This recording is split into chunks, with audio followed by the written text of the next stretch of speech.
ఒక మాట మాట్లాడుతున్నావు, 84 లక్షల జీవరాశుల్లో 83,99,999 ప్రాణులకు లేదా మాట నీకొక్కడికే ఉంది.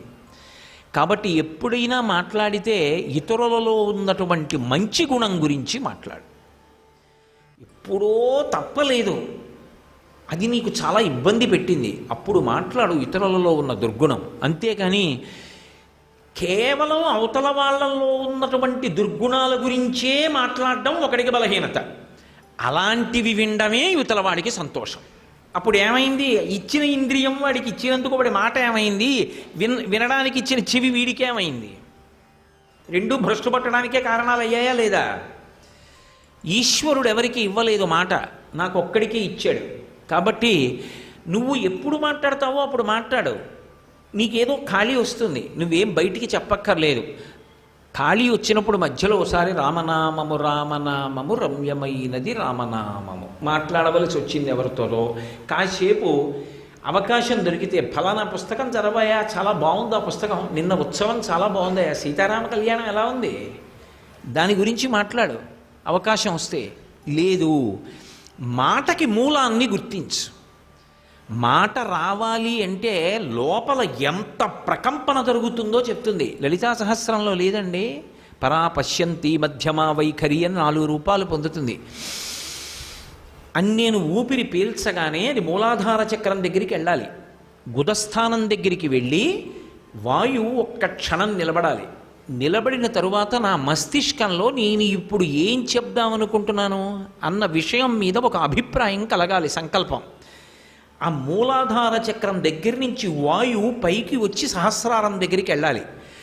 ఒక్క సిద్ధి సమయంలో తప్ప ఇది బద్దలై పైకి వెళ్ళకూడదు. కాబట్టి సహస్రారం వెనక్కి తోస్తుంది గాలిని. అది మళ్ళీ వచ్చి నోటి దగ్గర దవడల దగ్గర నిలబడుతుంది.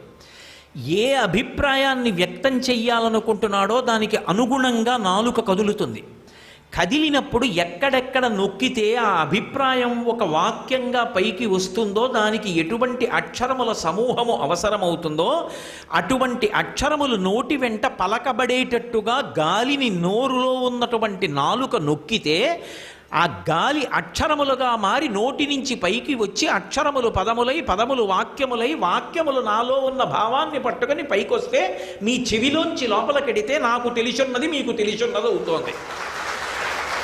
శబ్దము ఏర్పడడం వెనక ఈశ్వరుడు అంత ప్రజ్ఞా విశేషాన్ని నిక్షేపించి ఉంచాడు మనుష్యుల్లో.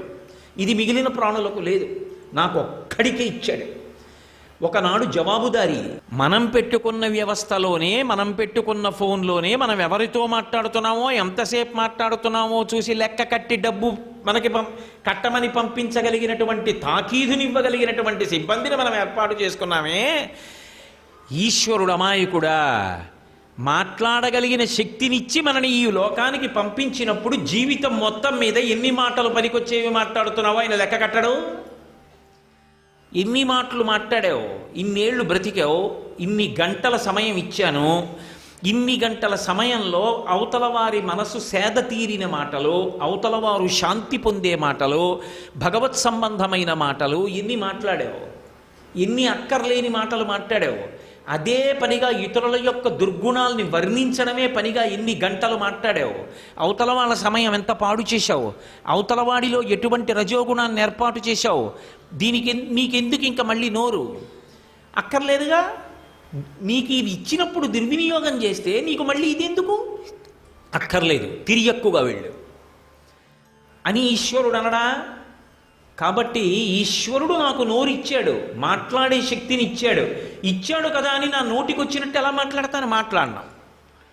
ఈశ్వరుడు నాలుక ఇచ్చాడు, కానీ దీని మీద వేసింది యజ్ఞంలో వేయడానికి సృక్కు ఎలా చేత్తో పట్టుకుంటామో అలా నాలుక సృక్కులా పనిచేస్తూ ఉంటుంది.